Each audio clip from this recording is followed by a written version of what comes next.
Good morning बच्चों। आज की क्लास शुरू होने से पहले सबसे पहले हम आपको बताना चाहेंगे कल दिए गए प्रश्नों के सही उत्तर। जो पिछली वीडियो में हमने 2 प्रश्न दिया था उन प्रश्नों के सही उत्तर हैं। पहला प्रश्न था भारत का इथोपिया किसे कहते हैं। तो भारत का इथोपिया श्योपुर जिला को कहा जाता है। यहाँ पास आंसर देख लीजिएगा आप लोग। जैसा कि बहुत सारे बच्चों ने सही आंसर भी दिया है, अभी उनके नाम भी अनाउंस हम करेंगे। तो देखिएगा, भारत का इथोपिया श्योपुर जिला कहा जाता है। कारण ये है, सबसे ज़्यादा कुपोषित जिला मध्य प्रदेश का श्योपुर जिला है। श्योपुर जिला कुपोषण के कारण भारत का इथोपिया कहा जाता है। तो याद रखेंगे, महत्वपूर्ण है। यह मध्य भारत के पठार के एरिया में आता है, जहाँ की जलवायु गर्म है और जलवायु के कारण जो है तो इस क्षेत्र में सबसे ज़्यादा मातृ और शिशु कुपोषण दर ज़्यादा है मध्य प्रदेश में। फिर अगला क्वेश्चन था, सेकंड क्वेश्चन था, देखेंगे दोस्तों, मध्य प्रदेश के 2 सुनहरे ज़िले गोल्डन सिटी कौन से हैं।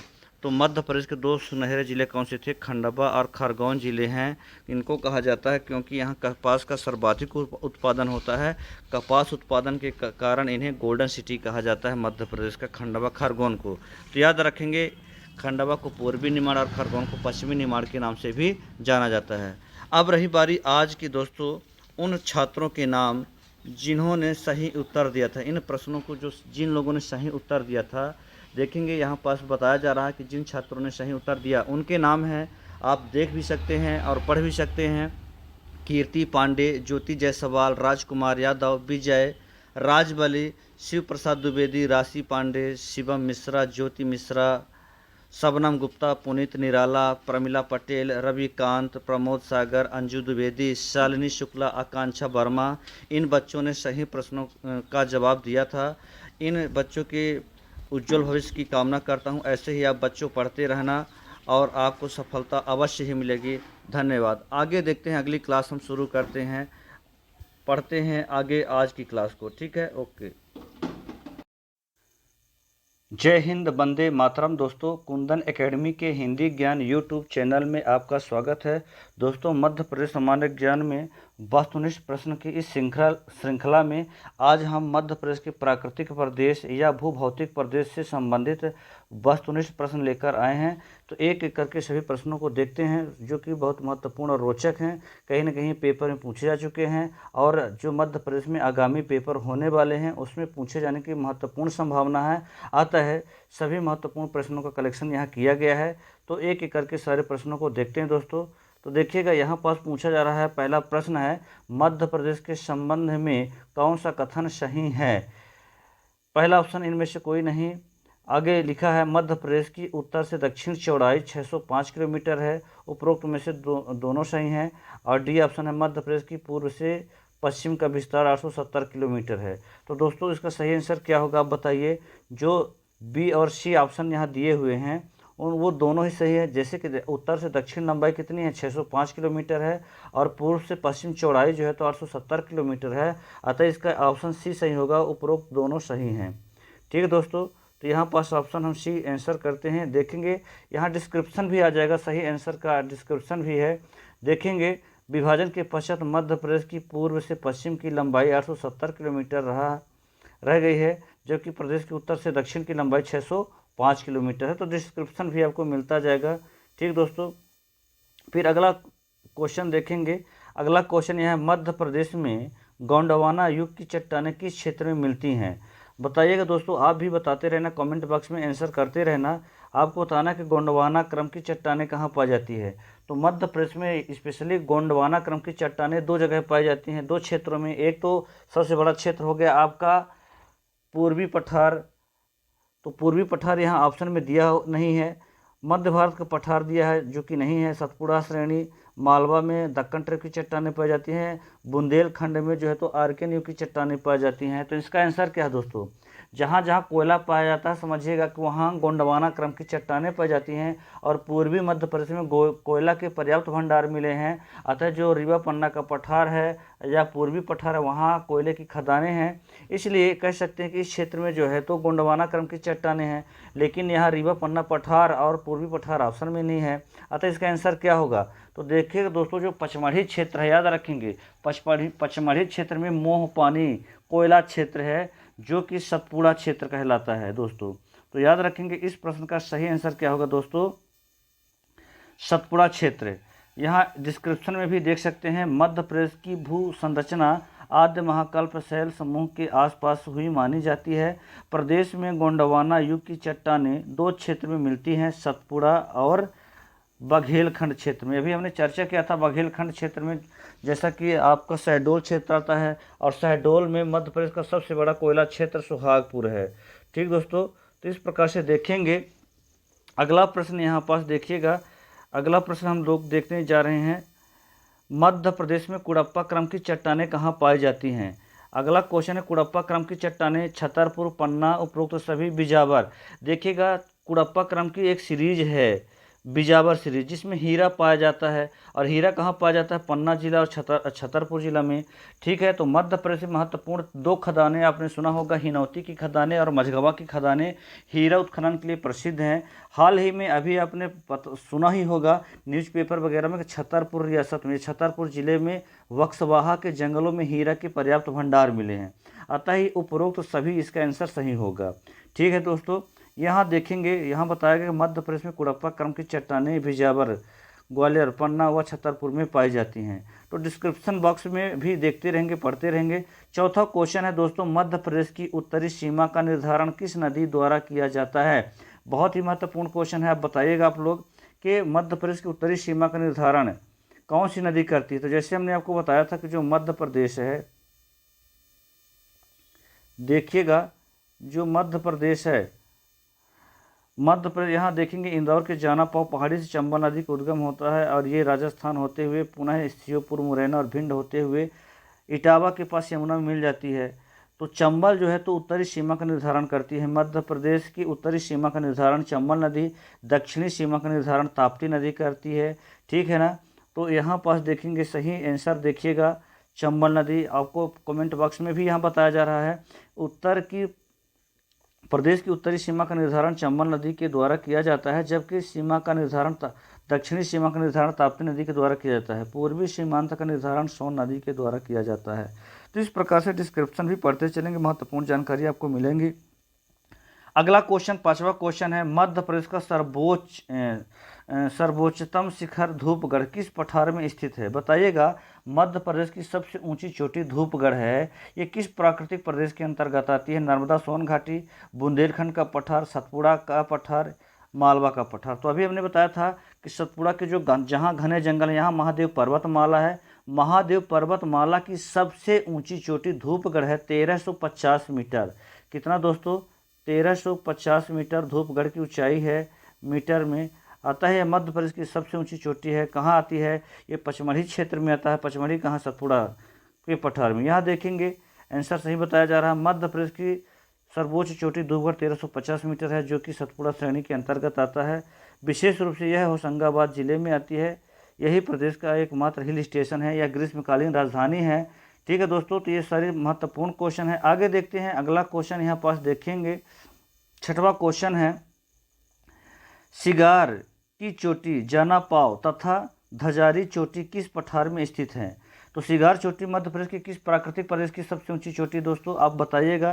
क्योंकि मैंने प्राकृतिक प्रदेश या भूभौतिक प्रदेश भी थ्योरी में पढ़ाया था। यहाँ ऑप्शन दिया है, इनमें से कोई नहीं, पहले ही दे दिया, रीवा, पन्ना का पठार, बुंदेलखंड का पठार और बघेलखंड का पठार। तो यहाँ चार ऑप्शन में दिए गए हैं। देखिएगा, सिगार चोटी चूँकि मालवा की सबसे ऊँची चोटी है, इसकी ऊँचाई कितनी है, इसकी ऊँचाई है 881 मीटर। ठीक है, कितनी है, 881 मीटर जो है तो सिगार चोटी की ऊंचाई है।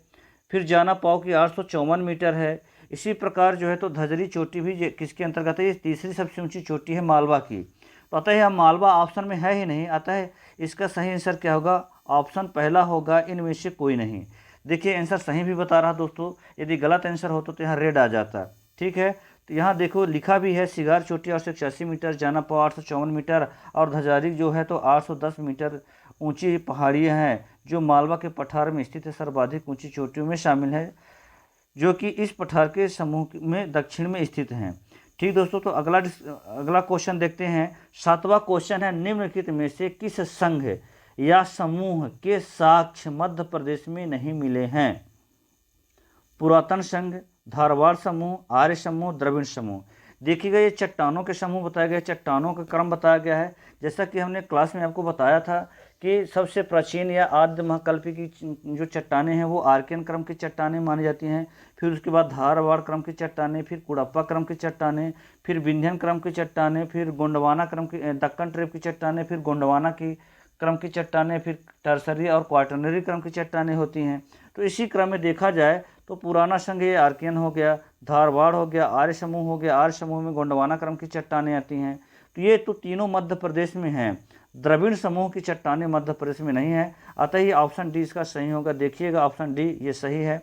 इसके डिस्क्रिप्शन बॉक्स में भी बताया गया कि मध्य प्रदेश की भूवैज्ञानिक संरचना से संबंधित अध्ययनों से ज्ञात होता है कि मध्य प्रदेश में धारवाड़ समूह पुराने संघ, आर्य समूह तृतीयक समूह है, जिसे टर्सरी क्वाटरनरी कहते हैं, तृतीयक समूह में आता है। क्रिटेशियस कल्प आदि की चट्टानों के साथ मध्य प्रदेश के विभिन्न भागों में पाए गए हैं, किंतु द्रविड़ संघ के, याद रखें, किंतु द्रविड़ संघ की कोई साक्ष्य प्राप्त नहीं हुए हैं। देखेंगे जो द्रविड़ संघ की जो चट्टानें ये दक्षिण भारत में पाई जाती हैं। फिर देखेंगे 8वां क्वेश्चन है दोस्तों, मध्य प्रदेश की पठार में चौपायों की संख्या सर्वाधिक है। पूछा यह जा रहा है कि मध्य प्रदेश के किस प्राकृतिक प्रदेश में या किस पठार में चौपायों मतलब 4 पैरों वाले जानवरों की सर्वाधिक संख्या है। तो मालवा, रीवा पन्ना का पठार और बुंदेलखंड का पठार, और यहाँ पास ऑप्शन दिया हुआ है बघेलखंड का पठार। देखिएगा दोस्तों महत्वपूर्ण है, मध्य प्रदेश में चौपायों की संख्या सर्वाधिक कहाँ है? बघेलखंड के पठार में, याद रखेंगे। ठीक है, इसका सही आंसर क्या है? बघेलखंड का पठार। यहाँ आप देख सकते हैं, देखिएगा लास्ट में, ये देखिए सही आंसर है। ठीक है, तो मध्य प्रदेश के बघेलखंड पठार में वन्य प्रदेश की अधिकता के कारण यहाँ चौपायों की सर्वाधिक संख्या पाई जाती है। ठीक है, मध्य प्रदेश सर्वाधिक वनों की संख्या कहाँ पाई जाती है? बघेलखंड पठार में, याद रखेंगे। फिर अगला 9वां क्वेश्चन है, मध्य प्रदेश का नामकरण किसने किया था? बहुत ही सिंपल क्वेश्चन आ गया है, फिर भी महत्वपूर्ण है, चूँकि ये MPPSC में भी पूछा जा चुका है कि मध्य प्रदेश का नामकरण किसने किया था। तो पंडित रविशंकर शुक्ल, कुंजीलाल दुबे, पट्टाभी सीतारामैया और जवाहरलाल नेहरू। तो देखेंगे पंडित जवाहरलाल नेहरू जो कि भारत के पहले प्रधानमंत्री हैं, इन्होंने मध्य प्रदेश का नामकरण किया था। क्योंकि भारत के मध्य में होने की वजह से इसको इन्होंने हृदय प्रदेश कहा है, या मध्य प्रदेश भी नाम दिया इन्होंने। देखेंगे यहाँ डिस्क्रिप्शन बॉक्स में दिया भी है, मध्य प्रदेश देश का हृदय प्रदेश है, अर्थात यह देश के मध्य में स्थित होने के कारण मध्य प्रदेश के नाम से पुकारा गया, और प्रदेश का यह नाम भारत के प्रथम प्रधानमंत्री पंडित जवाहरलाल नेहरू द्वारा दिया गया था। तो ये सारे क्वेश्चन महत्वपूर्ण है। अगला क्वेश्चन देखते हैं, मध्य प्रदेश एक राज्य है, पूर्ण भू आवेष्टित राज्य, समुद्र सीमा से घिरा राज्य, अंतर्राष्ट्रीय रेखा को छूने वाला राज्य, उपरोक्त में से सभी। देखिएगा मध्य प्रदेश किसी भी अंतर्राष्ट्रीय सीमा को नहीं छूता, तो ये गलत हो गया। किसी समुद्री सीमा को भी स्पर्श नहीं करता, ये भी गलत हो गया। तो ऑप्शन क्या बचा? उपरोक्त सभी तो कह नहीं सकते हैं, अतः इसका सही आंसर क्या होगा? मध्य प्रदेश पूर्णतः भू आवेष्टित राज्य है, ये पहला आंसर सही होगा। भू आवेष्टित जिसे कहते हैं land locked state, Madhya Pradesh land locked है, मतलब पूर्णतः भू आवेष्टित है। इसका मतलब ये है जो न किसी अंतर्राष्ट्रीय सीमा को स्पर्श करता है और ना ही किसी समुद्री सीमा को टच करता है। तो मध्य प्रदेश चूँकि भारत के बीचों बीच है, अतः ये किसी समुद्री सीमा को नहीं छूता है और ना ही किसी अंतर्राष्ट्रीय सीमा को ही छूता है। तो दोस्तों आपको बताना कि मध्य प्रदेश के अतिरिक्त भारत में कितने राज्य हैं जो लैंड लॉक्ड हैं, यहाँ एक नज़र में बताया जा रहा है। देखिए जैसे मध्य प्रदेश के अतिरिक्त, मध्य प्रदेश तो है ही, साथ में हरियाणा, छत्तीसगढ़, झारखंड और वर्तमान में तेलंगाना भी भू आवेष्टित राज्यों में आता है। ठीक है, और केंद्र शासित प्रदेशों में दिल्ली, चंडीगढ़, ये सब क्या हैं? भू आवेष्टित राज्यों के अंतर्गत आते हैं। तो ये सारी महत्वपूर्ण बातें हो गई दोस्तों, ऐसे जानते रहना और सीखते रहना। आगे देखेंगे अगला क्वेश्चन यहाँ बताया गया है, 11वां क्वेश्चन है, वर्तमान में मध्य प्रदेश की भौगोलिक स्थिति है। बताइएगा वर्तमान में मध्य प्रदेश की भौगोलिक स्थिति क्या है? दोस्तों ऑप्शन के ऊपर निर्भर करता है, इनमें से कोई नहीं है। पहला है उपरोक्त तो दोनों, क्या 21 डिग्री 6 मिनट से उत्तरी अक्षांश से 26 डिग्री 30 मिनट उत्तरी अक्षांश, फिर 74 डिग्री 9 मिनट पूर्वी देशांतर से 82 डिग्री 48 मिनट पूर्वी देशांतर। तो दोनों ही सही हैं दोस्तों, यहाँ डिस्क्रिप्शन में सारी चीज़ें आपको मिलेंगी भी जानकारी। देखेंगे इसका सही आंसर है दोनों, उपरोक्त तो दोनों। देखिएगा सही आंसर बताया जा रहा है, यह आंसर पढ़ भी सकते हैं, विभाजित मध्य प्रदेश की स्थिति में थोड़ा परिवर्तन होने के बाद वर्तमान मध्य प्रदेश की भौगोलिक स्थिति 21 डिग्री 6 मिनट उत्तरी अक्षांश से 26 डिग्री 30 मिनट उत्तरी अक्षांश तथा 74 डिग्री 9 मिनट पूर्वी देशांतर से 82 डिग्री 48 मिनट पूर्वी देशांतर के मध्य स्थित है। तो ये सारे आंसर आपको मिल रहे हैं दोस्तों, कमेंट बॉक्स भी पढ़ते रहना है, चूँकि इसके फैक्ट को मैंने टाइप करके रखा है और आपको बहुत सारी जानकारी यहाँ मिल जाएंगी। आगे देखेंगे 12वां क्वेश्चन है, अरावली पर्वत श्रृंखला मध्य प्रदेश के किस क्षेत्र में फैला हुआ है। अरावली चूंकि राजस्थान में है और राजस्थान से संपर्क रखने वाला मध्य प्रदेश का कौन सा प्राकृतिक प्रदेश है। तो यहाँ ऑप्शन देखेंगे नर्मदा सोन घाटी, मालवा का पठार, बुंदेलखंड का पठार, बघेलखंड। देखेंगे बघेलखंड जो है तो पूरब में है, ये भी नहीं छूता है राजस्थान को। बुंदेलखंड भी नहीं छूता है ना, मुख्य रूप से यूपी को छूता है। नर्मदा सोन घाटी मध्य प्रदेश के बीचों बीच है, ये भी आंसर नहीं हुआ। तो आंसर क्या हुआ, कुल मिला के आंसर क्या हुआ, मालवा का पठार। अरावली पर्वत श्रृंखला मध्य प्रदेश के किस क्षेत्र में फैला हुआ है, मालवा के पठार तक फैला है। यही कारण है कि लावा के जमाव की वजह से यहाँ दक्कन ट्रिप की चट्टानों का निर्माण हुआ, जिसके अपक्षरण और अपरदन से काली मिट्टी के क्षेत्र का निर्माण हुआ। तो मालवा की धरती कैसी है दोस्तों, काली मिट्टी का क्षेत्र है। अतः इसका आंसर देखते हैं, ये देखेंगे मालवा का पठार सही आंसर बताया जा रहा है। थोड़ा इसके डिस्क्रिप्शन के बारे में भी आप यहाँ देख सकते हैं। पृथ्वी की सबसे पुरानी पर्वत श्रृंखला मानी जाने वाली अरावली पर्वत श्रृंखला मध्य प्रदेश के मालवा पठार के उत्तर पश्चिम में फैला है। इस पर्वत श्रृंखला की सबसे ऊंची चोटी गुरु शिखा है, याद रखेंगे, ठीक है। 1750 से 1772 मीटर ऐसे कुछ है, 1750 मीटर दोस्तों, ठीक है। इसकी ऊंचाई है अरावली की सबसे ऊंची चोटी गुरु शिखा, ठीक है। आगे देखेंगे अगला क्वेश्चन है, 13वां क्वेश्चन है, भौतिक बनावट की दृश्य वर्तमान मध्य प्रदेश को कितने भागों में बांटा गया है। इसका सही आंसर क्या होगा, 7, 8, 5, 6। तो देखेंगे वर्तमान में मध्य प्रदेश में भूभौतिक प्रदेशों की संख्या कितनी है, या प्राकृतिक प्रदेशों की संख्या 7 है, ठीक है। जब मध्य प्रदेश का विभाजन नहीं हुआ था, कहने का मतलब जब छत्तीसगढ़ साथ में था, या कह सकते हैं जब 1 नवंबर 1956 को मध्य प्रदेश का गठन हुआ था, तो टोटल 9 प्राकृतिक प्रदेश हुआ करते थे। लेकिन क्या होता है कि जब सन 2000 में मध्य प्रदेश का विभाजन हुआ और छत्तीसगढ़ एक नए राज्य के रूप में अस्तित्व में आया, तो 2 प्राकृतिक प्रदेश छत्तीसगढ़ के हिस्से चले गए और वर्तमान मध्य प्रदेश में इनकी संख्या 7 बची। तो यहाँ आंसर आप देख सकते हैं कमेंट बॉक्स में, ये सही आंसर बताया जा रहा है और यहाँ डिस्क्रिप्शन भी बताया जा रहा है, तो देख लेना। यहाँ 9 बताया जा रहा है कि 9 पहले 9 हुआ करते थे, लेकिन विभाजन के पश्चात क्या हो जाते हैं कि टोटल 7 हो जाते हैं। मध्य भारत का पठार, बुंदेलखंड का पठार, मालवा का पठार, रीवा पन्ना पठार, नर्मदा सोन घाटी, सतपुड़ा मैका श्रेणी और बघेलखंड का पठार, ये टोटल 7 हैं। तो ये पढ़ते चलना है दोस्तों, ये सारी जानकारी आपको मिलेंगी। अगला 14वां क्वेश्चन है, देखेंगे आर्य समूह की चट्टानें मध्य प्रदेश में किस रूप में पाई जाती हैं। आर्य समूह की चट्टानें मध्य प्रदेश में किस रूप में, सौसर एवं सिकोली सीरीज के रूप में, ठीक है, पोर्सलेनाइट एवं हार्न स्टोन के रूप में, बाघ सीरीज एवं लमेटा सीरीज के रूप में, गोंडवाना शैल समूह के रूप में। तो ये 4 ऑप्शन है। तो देखेंगे आर्य समूह, मैंने बताया था कि आर्य समूह को मुख्य रूप से 3 भागों में बांटा गया है ना, प्राचीन और देखेंगे अपर गोंडवाना, लोअर गोंडवाना और जो है तो मध्य गोंडवाना के रूप में। तो ये देखेंगे कौन सा है, इसका सही आंसर गोंडवाना है। यही जो है तो आर्य समूह की चट्टानें गोंडवाना शैल समूह। देखेंगे कमेंट बॉक्स में इसका आंसर देखते, ये देखिएगा सही आंसर आ गया। आर्य समूह की चट्टानें मध्य प्रदेश में गोंडवाना शैल समूह के रूप में पाई जाती हैं। आर्य समूह की चट्टानें जलज क्रम की हैं, क्योंकि इनकी उत्पत्ति जलीय क्षेत्रों के अवसाद के निक्षेपण के कारण हुई है, जबकि क्रेटेशियस कल्प की चट्टानें बाघ सीरीज एवं लमेटा सीरीज के रूप में जानी जाती हैं। ठीक दोस्तों, तो ये रहा इसका डिस्क्रिप्शन। फिर आगे देखेंगे 15वां क्वेश्चन है, सिद्ध बाबा पहाड़ी किस पठार में स्थित है। सिद्ध बाबा चोटी बताइएगा कि मध्य प्रदेश के किस प्राकृतिक प्रदेश की सबसे ऊंची चोटी है। बुंदेलखंड पठार, बघेलखंड, रीवा पन्ना पठार और सतपुड़ा। तो जैसे कि हमने बताया सतपुड़ा में जो है तो कौन सी है, धूपगढ़ चोटी है। रीवा पन्ना पठार की सबसे ऊंची चोटी सद्भावना चोटी है, गुडविल पीक है। बघेलखंड पठार के अंतर्गत ये नहीं आता है, क्योंकि इसमें बघेलखंड का पठार आता है या पूर्वी पठार आता है। देखेंगे बुंदेलखंड पठार की सबसे ऊंची चोटी क्या है, सिद्ध बाबा चोटी। अतः इसका आंसर क्या हुआ, ऑप्शन सही, पहला ऑप्शन सही है। देखेंगे बुंदेलखंड पठार, सिद्ध बाबा की चोटी किस पठार की सबसे ऊंची चोटी है, बुंदेलखंड पठार की। 1172 मीटर इसकी ऊंचाई है, देखेंगे, ठीक है, बुंदेलखंड पठार की। यह इस प्रकार की सर्वोच्च चोटी है, जबकि दूसरी औसत ऊंचाई इसकी समुद्र तल से इसकी औसत ऊंचाई है 150 मीटर से 450 मीटर तक। ठीक है दोस्तों, आगे देखेंगे 16वां क्वेश्चन यह देख रहे हैं, मध्य प्रदेश के किस स्थान को पूर्ण पाषाण युगीन नहीं माना जाता है। देखिएगा यहाँ प्राचीनतम जो है तो प्राचीनतम शहर दिए गए हैं, मध्य प्रदेश के जिले हैं जो कि प्राचीनतम शहर हैं, ये स्थल हैं, तो मंदसौर, खंडवा, सीधी और ग्वालियर है। इसमें बताया जा रहा है कि मध्य प्रदेश के किस स्थान को पूर्ण पाषाण युगीन माना जाता है, नहीं माना जाता। तो देखेंगे मंदसौर जो कि दसपुर के नाम से जाना जाता था, खंडवा अनूप के नाम से जाना जाता था, सीधी भी जो है तो पूर्व पाषाण कालीन है, ग्वालियर इसका सही आंसर होगा दोस्तों। देखेंगे ये सही बात है, ये देख लेना, बताया गया है डिस्क्रिप्शन में भी बताया गया है कि उत्तर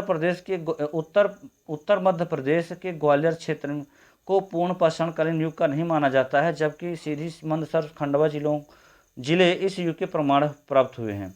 ठीक है, तो ये सारे महत्वपूर्ण चीज़ें हैं, फैक्ट इनको पढ़ लेना जरूर दोस्तों, इससे भी आपको जानकारियाँ मिलेंगी। ठीक है, अगला 17वां क्वेश्चन है, अविभाजित मध्य प्रदेश की उत्तर से दक्षिण की लंबाई कितनी थी।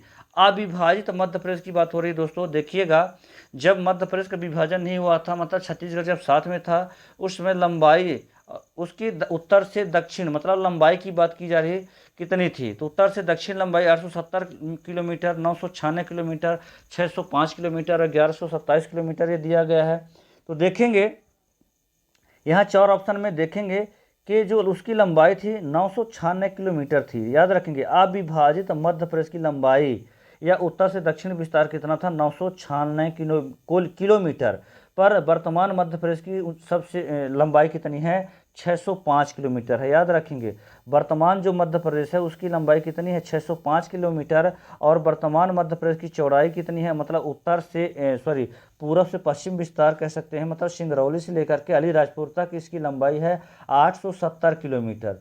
तो चौड़ाई 870 किलोमीटर है, लंबाई 605 किलोमीटर है। उत्तर से दक्षिण कितना है, 605 किलोमीटर, और पूर्व से पश्चिम जो है तो 870 वर्तमान मध्य प्रदेश की लंबाई और चौड़ाई हो गई। लेकिन हमने बताया यहाँ अविभाजित मध्य प्रदेश की उत्तर से दक्षिण 996 किलोमीटर, और यहाँ पास बताया जा रहा है कि पूर्व से पश्चिम जो विस्तार है मध्य प्रदेश का, अविभाजित मध्य प्रदेश का पूर्व से पश्चिम कितना था, 1127 किलोमीटर था। बाकी यहाँ डिस्क्रिप्शन बॉक्स में सारी जानकारियाँ यहाँ बताई जा रही है, इसको पढ़ेंगे। मध्य प्रदेश का विभाजन 31 अक्टूबर 2000 को एक नया राज्य छत्तीसगढ़ बनाया गया। इस विभाजन के पूर्व मध्य प्रदेश की उत्तर से दक्षिण लंबाई 996 किलोमीटर थी, जो विभाजन के बाद घट करके 605 किलोमीटर रह गई है। तो अभी हमने बताया भी है आपको कि वर्तमान में 605 किलोमीटर मध्य प्रदेश की लंबाई है। 18वां क्वेश्चन है, मध्य प्रदेश भूवैज्ञानिक दृश्य किसका भाग है। ये आपसे क्वेश्चन बन ही गया होगा। मध्य प्रदेश भूवैज्ञानिक दृश्य से कहा जाए तो ये गोंडवाना लैंड का भूभाग है। तो यहाँ ऑप्शन सी सही है। इसका डिस्क्रिप्शन बॉक्स में भी आंसर देखते हैं हम लोग। देखिएगा, गोंडवाना लैंड ये सही बताया गया है। यहाँ बताया गया है कि देश का हृदय स्थल कहा जाने वाला मध्य प्रदेश भूवैज्ञानिक दृष्टि से सर्वाधिक प्राचीनतम गोंडवाना लैंड भू संहिता का भाग है। इसके पश्चिम भूभाग की ओर विंध्य शैल समूह व दक्कन ट्रिप की चट्टानें हैं। देखिएगा दोस्तों, आपको पहले भी मैंने बताया था कि पृथ्वी की जब उत्पत्ति हुई थी तो उसके कुछ दिनों पश्चात कहें या सबसे प्रारंभिक समय में एक महाद्वीप हुआ करता था, और उसका जब विभाजन एक महाद्वीप और एक महासागर हुआ करता था। महाद्वीप पेंजिया के नाम से जाना जाता था और महासागर पैंथालासा के नाम से जाना जाता था। जब पेंजिया का विभाजन महाद्वीप का विशालकाय कह सकते हैं महाद्वीप था, जब कॉन्टिनेंटल का विभाजन होता है, महाद्वीप का विभाजन होता है, तो अंकारा और गोंडवाना लैंड में विभाजन होता है। ऊपर का भाग अंकारा लैंड कहा गया और दक्षिण वाला जो भाग है गोंडवाना लैंड के नाम से जाना गया। तो इस प्रकार से मध्य प्रदेश प्राचीनतम गोंडवाना लैंड का भूभाग है। तो ये सारे क्वेश्चन महत्वपूर्ण हैं। आगे 19वां क्वेश्चन है, मध्य प्रदेश के पूर्वी तथा पश्चिमी भाग में लगभग कितने मिनट का अंतर है। कहने का आशा यह है दोस्तों कि सिंगरौली से अलीराजपुर जिले के मध्य कितने मिनट का सूर्योदय का अंतर है, या कह सकते समय का अंतर है। देखिएगा, अलीराजपुर की अपेक्षा सिंगरौली में 34 मिनट पहले सूर्योदय हो जाता है। कहने का मतलब ये कि मध्य प्रदेश में सबसे पहले सूर्योदय कहाँ होता है, सिंगरौली में, चूँकि मध्य प्रदेश का सबसे पूर्वी जिला है, और 34 मिनट बाद सूर्य का प्रकाश अलीराजपुर पहुँचता है। तो इसका सही आंसर क्या होगा दोस्तों, यहाँ 34 मिनट ऑप्शन दिया हुआ है। यहाँ देख सकते हैं क्यूज में देख सकते हैं इसका सही आंसर 34 मिनट बताया भी जा रहा है। ठीक है, 870 किलोमीटर चूँकि अलीराजपुर और सिंगरौली के मध्य की दूरी है। इसके पूर्वी तथा पश्चिमी भाग में लगभग 34 मिनट का अंतर है। देखिएगा यहाँ बताया गया है कि 8.4 इंटू 4 इक्वल टू 34 मिनट का समय है। तो इस प्रकार से क्वेश्चन महत्वपूर्ण है दोस्तों। आगे देखेंगे 20वां क्वेश्चन, मध्य प्रदेश में धारवाड़ क्रम की चट्टानें कहाँ पाई जाती हैं। मध्य प्रदेश में धारवाड़ क्रम की चट्टानें देखेंगे बालाघाट, रीवा, खंडवा और जबलपुरिया पूछा जा रहा है। तो धारवाड़ क्रम की चट्टानें हमने बताया था कि मुख्य रूप से यहाँ खनिज पदार्थ पाए जाते हैं, सोना, निकिल, कोबाल्ट, है ना, तांबा और मैग्नीज जैसे यहाँ जो है तो खनिज पाए जाते हैं।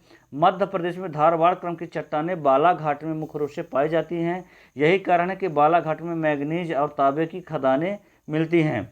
देखेंगे बालाघाट को मैग्नीज नगरी के नाम से भी जाना जाता है और एशिया की सबसे बड़ी खुले मुंह की खदान जो है तो मैग्नीज की बालाघाट में है। इसी प्रकार तांबा की मलाज खंड खदान भी प्रसिद्ध है बालाघाट में। तो इसका भी कमेंट बॉक्स में आंसर देखिएगा। ये देखिए सही आंसर बताया जा रहा है, यहाँ डिस्क्रिप्शन में भी बताया जा रहा है। खंडवा में दक्कन ट्रेप की चट्टानें हैं, जबकि आर्कियन समूह की धारवाड़ क्रम की चट्टानें मध्य प्रदेश के बालाघाट शिल्पी श्रेणी और जबलपुर में सागर श्रेणी व रीवा में गोंडाइट सीरीज की चट्टानें पाई जाती हैं।